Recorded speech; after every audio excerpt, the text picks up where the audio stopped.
मैं समझता हूँ कि हम सबका अधिकार है। बाबा साहब ने जो संविधान लिखा उसमें उन्होंने संविधान के माध्यम से ये कहा कि मैं सबको बराबर का अधिकार दे रहे हैं। देश आज़ाद हुआ, गुलामी ख़त्म होगी, अंग्रेजों से मुक्ति मिली। अब सब लोग अपने वोट से अपना प्रतिनिधि चुने, अपना राजा चुने, अपना सेवक और शासक चुने, जो भी जिस तरह का भी जिसको वो संबोधित कर सकते हैं उस बात को। लेकिन आज़ादी के बाद परिवारवाद बहुत हावी रहा देश की राजनीति, और उसी परिवारवाद की चपेट में मैं समझता हूँ कि देश का हर जन जन आया। उसी परिवारवाद ने भ्रष्टाचार फैलाया, उसी परिवारवाद की वजह से जो बुनियादी सुविधाएं थी गाँव में, हमारे शहरों में, वो उन तक नहीं पहुँच पाई। गलियाँ नालियाँ तक नहीं बन पाई, अच्छी शिक्षा नहीं मिल पाई, हमारे लोग पीने के पानी के लिए तरसते रहे। आज मोदी जी ने भोजन का अधिकार दिया, आज हर एक को अच्छी शिक्षा मिले ये सुनिश्चित किया। देश में लाखों करोड़ के आज प्रोजेक्ट चल रहे हैं, रेल के, रोड के, हमारे एयरपोर्ट, हमारे बंदरगाह। आज पूरी दुनिया भारत की तरफ देख रही है। तो इस उगते हुए भारत में मैं समझता हूँ कि सब लोगों का साथ मिलेगा, और वो लोग जिन्होंने इस देश को लगातार लूटने, ठगने, जलाने, बांटने का काम किया, वो हाशिए पे जाएंगे। और मैं इतना ही कह सकता हूँ कि जो लोग बेईमानों की दुकान में ईमानदार आदमी नहीं रह सकता, तो ये बेईमानी की जो दुकान चलाई है विपक्ष ने, उसका इस चुनाव में सफाया होगा। और मोदी जी 4 जून को 400 पार के साथ एक बार केंद्र में मजबूत सरकार बनाएंगे, पूरी दुनिया में ख्याति फैलेगी। ये उस बात का चुनाव है, ये इस बात का चुनाव नहीं है कि वो देश में तो काम कर रहे हैं। 10 वर्षों में राम मंदिर बनाया, 10 वर्षों में धारा 370 खत्म हुई, करतारपुर कॉरिडोर साहब बाबा नानक की धरती को देश से जोड़ दिया, महिलाओं के लिए आरक्षण लेकर के आए, 3 तलाक वो ख़त्म कर दिया। इसी तरीके से नागरिकता संशोधन वो भी देश में, इस पार्लियामेंट में बहुत से ऐसे लोग हैं जिनको उनका फ़ायदा पहुंचा है। तो देश के इस चुनाव में मैं सभी से आग्रह और विनती करूंगा कि अपना एक एक वोट देश के लिए डालिए। जैसे कहते हैं, पहली रोटी गाय को, पहली सैलरी माता को, और पहला वोट भारत माता को, देश को। तो देश ने मन बना लिया है कि मोदी जी को लेकर के आना है, और बार बार लेकर के आना है। 5 चरण की वोटिंग अब तक हो चुकी है, लेकिन परसेंटेज बहुत कम हुई है। आज 6ठे चरण की वोटिंग है, क्या उम्मीद? सिरसा हमेशा अग्रणी रहा है, हमारी कभी भी 75% से कभी भी नीचे वोटिंग परसेंटेज नहीं रही है।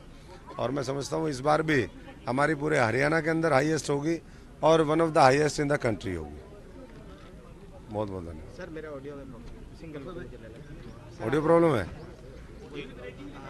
आज आपने वोट किया, क्या करेंगे?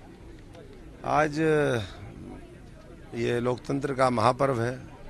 पूरे देश ने 5 चरण का मतदान कर लिया, 6ठे चरण का चुनाव जारी है। एक चुनाव के बाद 4 जून को हमारा मतगणना होगी, तो 4 जून को जब होगा तो 400 पार होगा, और विपक्ष कहेगा कि मशीनें खराब थी। कोई नहीं देखेगा कि उनकी इंसानी मशीन खराब है, उनका संगठन का ढांचा खराब है, उनकी नीतियाँ खराब है, उनका नेतृत्व खराब है, उनके नीति और कार्यक्रमों में लोगों को विश्वास नहीं है। तो भारत को बनाने के इस चुनाव में सब लोग वोट देंगे। और मैं समझता हूँ कि कोई भी जो बेईमान है, जी कैसे डी साहब, जो बेईमान लोग हैं उनको पूरे सिरे से जो है नकार दिया लोगों ने, और बेईमानी की दुकान में कोई ईमानदार आदमी नहीं रह सकता। तो मैं तो सबसे ये आह्वान करूँगा, ये ठग लुटेरों की जो पार्टियां हैं इस देश के अंदर, उनका बहिष्कार करें, जिन्होंने हमेशा परिवारवाद को आगे बढ़ाने का काम किया है, और सुनिश्चित करें कि लोकतंत्र आने वाले समय में और मजबूत हो, 140 करोड़ लोगों के सपने पूरे हों, और सिरसा मजबूत भागीदारी के साथ अगली केंद्र की सरकार में अपना प्रतिनिधि भेजे, और यहाँ लाखों करोड़ रुपए के हम प्रोजेक्ट लेकर के आए, ना कि वो लोग जिन्होंने बार बार यहाँ से भागते रहे। एक संस्कृति चल पड़ी है देश में, भगोड़ा संस्कृति। एक कॉन्स्टिट्यूंसी में पहले रहो, उसको खराब कर दो, वहाँ के लोगों का शोषण करो, वहाँ के लोगों की सुनवाई मत करो, और जब वहाँ के लोग रिजेक्ट कर दे फिर दूसरे में भाग जाओ, फिर तीसरे में भाग जाओ। अब आने वाले समय में पाकिस्तान में ही ये जाकर के चुनाव लड़ सकते हैं, क्योंकि आर्थिक मंदी है, आटा दाल वहाँ पर 400 रुपये किलो पहुँच गया है। तो ये काले धन का उपयोग करके वहाँ तो चुनाव लड़ सकते हैं, देश में नहीं लड़ पाएंगे। हरियाणा में विपक्ष कह रहे हैं कि हम इस बार पहले से बेहतर प्रदर्शन करेंगे? 10 में से हम 7 से 8। हरियाणा में कहावत है 12 बीघे में दाने नहीं, तो ऐसे ही इनके पास वोट नहीं है। ये कुछ नहीं, हवा हवाई है। जो पार्टी अपने उम्मीदवार 60 दिन तक ना दे सके तो आप समझ सकते हैं, जिसमें इतना हो, जो जगह जगह लड़ते हो आपस में, लोगों ने जिनको पूरी तरीके से नकार दिया हो, ऐसे नकारे हुए नेतृत्व पार्टी को थोड़ा सा सोच समझ करके बोलना चाहिए कि वो बोल क्या रहे हैं। हमसे जुड़े रहने के लिए हमारे YouTube चैनल को सब्सक्राइब करें और नई वीडियो की नोटिफिकेशन के लिए बेल आइकॉन को दबाएं। अगर आप ये वीडियो Facebook पर देख रहे हैं तो लाइक जरूर करें और ज्यादा से ज्यादा शेयर करें। धन्यवाद।